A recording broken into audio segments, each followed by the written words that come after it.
Good morning and welcome to the Courage Coalition, the first episode of season 3, January 5th, 2026. You guys, I am so excited to be here this year, this next season. I have really sat with some thoughts and some feelings and some emotions about 2025 and even our first season 2024. So many gifts and so much growth and awareness has happened in the podcast, which was exactly the meaning. It was exactly the purpose, is to have conversations about people, real people, everyday people living a courageous life, choosing things that did not feel safe in spite of what others said, taking the risks, stepping forth in fear, even when everything that they had been taught or learned or all the noise around them said, stay safe. This was the purpose. This was the meaning of the Courage Coalition. But as 2025 progressed throughout the year, I will say definitely the last quarter, there was something stirring in me. There was a knowing that things needed to pivot. And I didn't know exactly what that looked like, but I just felt like there was something deeper we needed to be addressing, something more bold, something more maybe audacious.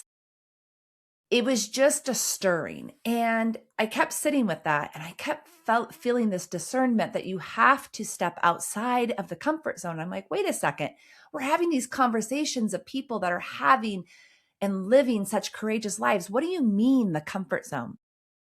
But when I was reflecting, what I was realizing is that even though they were sharing, my guests were sharing about living in courage, we still weren't asking the really hard questions. We still were not having the really hard conversations. There was so much left out. There was so much that needed to be explored and addressed. But they were typically questions and conversations that people didn't want to have. These were typically those things, part of the journey, a part of the stories that created fear in people, fear of being judged, fear of losing followers, right? And so as I really asked myself, what does 2026 look like? I knew without a doubt that this was the place we needed to be. These were the conversations we needed to have. We needed to start asking questions that other people wanted to ask, that they needed answers to, but maybe felt shamed or embarrassed or like a failure or just sad. And the conversations needed to start being more difficult. And I don't say that from a perspective of combative or against each other. What I really, really would love to see is conversations between two individuals that maybe agree, but maybe disagree, or maybe meet somewhere in the middle, but are willing to have the conversation and see somebody else's perspective, to see somebody else's belief systems and why they believe the things they believe, to have these conversations that come from mutual humanness, a love for others, even if we're not on the same view, place in life, table, even communities.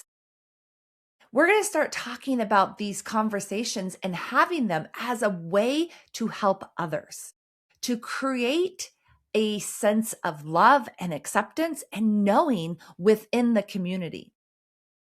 And so as we have these conversations, there's going to be topics that maybe don't feel comfortable to you. I encourage you to ask yourself, why? Why doesn't this conversation or this topic feel comfortable? Why is it bringing up X? Fill in the emotion that you're feeling. Why is what they're saying creating anger or fear or embarrassment or shame in me? And challenge yourself to go deep into that and ask yourself why. Because a part of it is going to be guaranteed just because you haven't talked about it enough, or you haven't heard conversations that bring up the subject matters enough. And until we change that, till we pivot in those conversations, nothing changes. But as a human culture, we expect change, but we don't want to be the one to change. So how does anything ever change? The answer is it doesn't. And so maybe part of the foundation is what has brought this up in me. Maybe it's the conversations I've had about foster care and everybody being like, I had no idea. Right? Because we don't talk about it. But it's not just foster care we don't talk about. There are hundreds of conversations that need to be had more often that we don't talk about. And so that's the mission. 2026 is going to be about those conversations. And if you believe that maybe that's not for you, I'm sorry. But then I also challenge you to ask yourself why. Maybe it is time for you to stick around and hear the conversations that are a little uncomfortable, because there's a reason they're uncomfortable. We're going to talk about it all, you guys. And so I'm preparing you, but I'm also inviting you. I'm preparing you to talk about things like sex, not only for us as adults, but sex ed for our children, because we've stopped talking about it. Menstrual cycles. Yes, menopause, because I think it's critical that we start talking more about menopause and what it's doing to women physically, neurologically, but also in our relationships. But I also want to start talking about menstrual cycles in our children. Once again, if we live in this world of having these vulnerable conversations, but these conversations still aren't happening. Children, women still feel shame or change around that part of the reproductive system that allows them to birth a child, and we shouldn't talk about. I want to shatter that. I want every woman, but not just woman, man, to feel safe in talking about women's menstrual cycles. Because guess what, men? You have wives, or you have daughters, or you have sisters or mothers, and everybody should feel safe. I want to talk about mental health for men. And in a separate conversation, I want to talk about mental health for women, because it's, yes, the same, but so very different. And we should quit putting it together.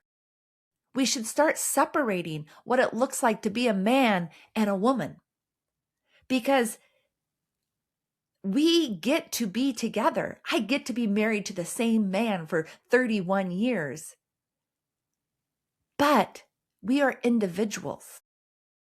We are humans, and together we are so strong. But I want to be strong individually. I want to share the passion of what it looks like to be strong as an individual. Money. Let's own it, you guys. We don't talk about money enough. We're going to talk about money, and we're going to talk about the history of money and why women don't feel safe. We're going to talk about the history of money and men and why nothing has ever changed.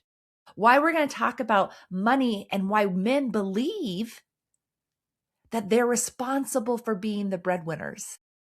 It hasn't gone away, you guys. We think we live in this modern society, but there is still so much shame and pressure on men and being the breadwinner. How men are the standard default for everything in the way things are created. Medicine, statistics, but 50% of the population is women. And we judge and we medicate and we treat and we do all the things based on outdated standards, outdated percentages, outdated statistics. Pharmaceuticals and their companies and the politics and the true,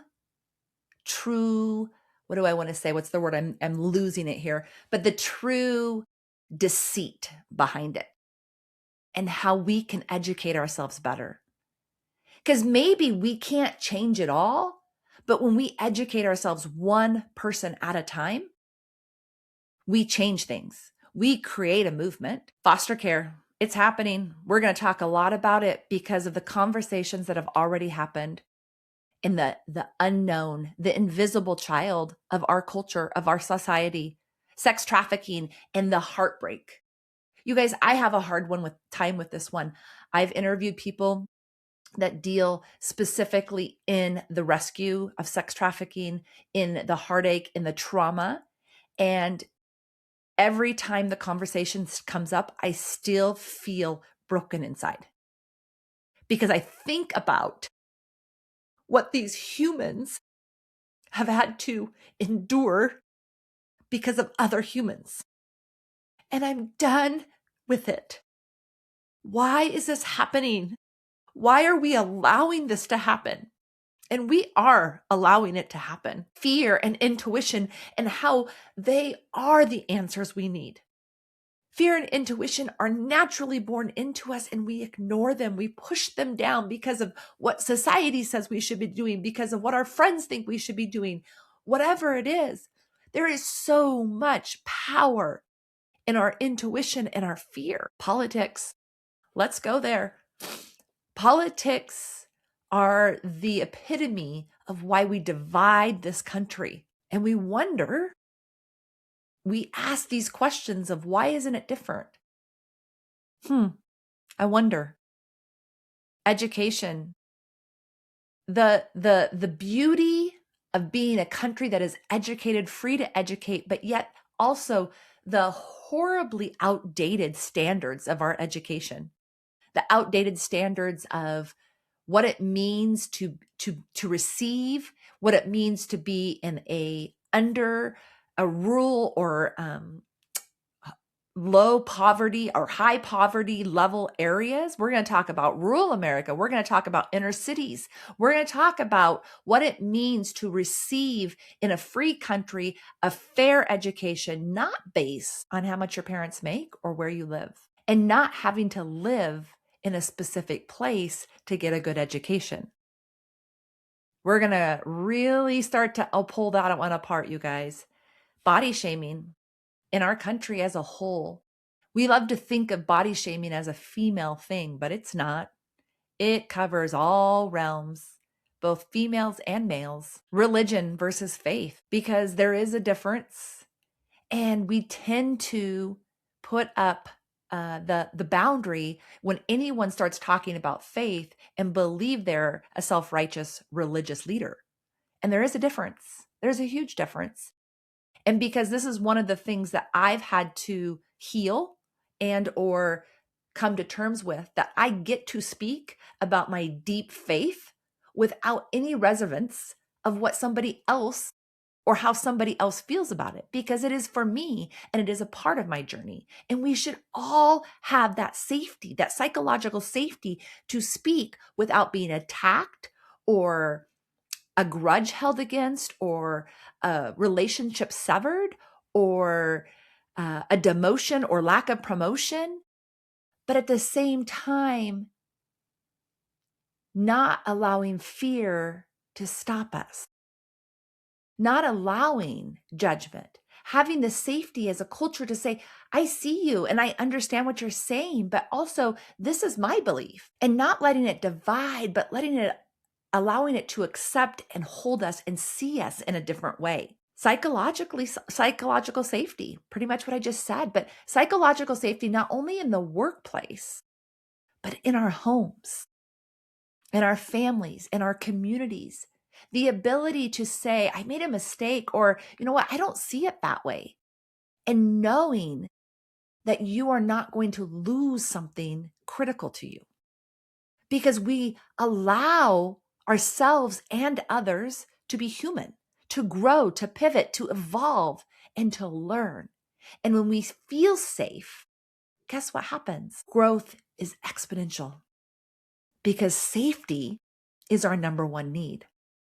We're going to talk about motherhood. We're going to talk about fatherhood. We're going to talk about parenting and all the ups and downs. We're not going to talk about just the pretty.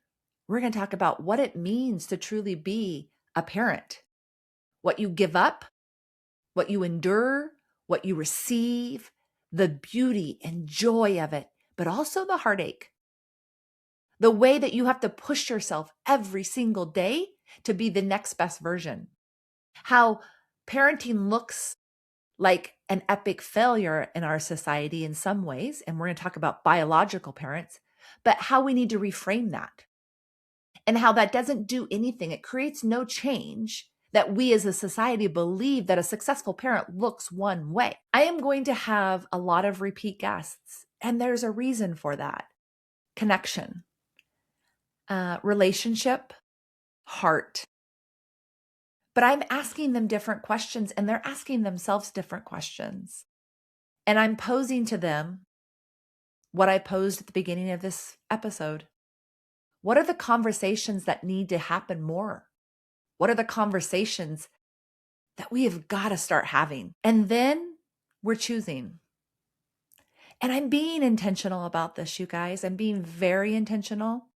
I'm also reaching out to people I've never hosted on the podcast. And I'm going to do all the hard asks. But here's where you come in. I encourage you. I actually challenge you. If there's a conversation or a question that you know needs to happen more or that needs to be asked, maybe because it's in your heart and you're scared to have it or ask it, reach out. At the bottom of every podcast episode is my contact information. I truly, in my heart, want you to reach out. I want you to ask, you know what, Corey, we need to have these conversations more. This is the question that I have, and I'm just not comfortable asking. And let me know. Do you want to be a guest? Do you want to have the conversation with me? Or is this something you'd like me to seek out? Because I'm more than willing to do either. This is not about right or wrong. This is about the courage, the love, the acceptance, the heart. The heart behind the Courage Coalition needs to get stronger. It needs to get more courageous. And I will be that person to ask. I will be that person to gain judgment or to gain more followers, more listeners, more courage in the community.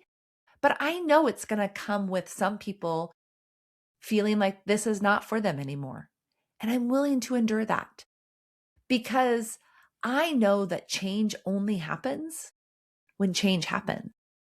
And conversations, that connection, that feeling of safety and acceptance is the foundation. It is that first step. And we have to change how we're judging, how we're creating the statistics and or the success rate, the quote unquote success rate of how success looks in all of these topics: motherhood, mental health, money, foster care, sex trafficking, drug and alcohol abuse, and the system it is, mental health and the system it is. All of it. We need to start challenging the status quo because the status quo is why we're here. It's always been this way, so we're going to continue to always do it this way. And that is a ceiling or floor that needs to be shattered. Because if we want to live a different life, if we want to create the change, then we have to do something different. So I'm excited to hear from you. I'm excited. I'm so passionately excited about this season 3, 2026, and everything that is unleashed, but also beautifully held in safety and in love and in acceptance. So remember, if this feels right to you, even if it doesn't, share the podcast and the message for 2026, because how we grow is how we're going to make that movement. That's how we're going to create that ripple. So share, download, and get excited, because here we go, my friends. Remember, love you, mean it.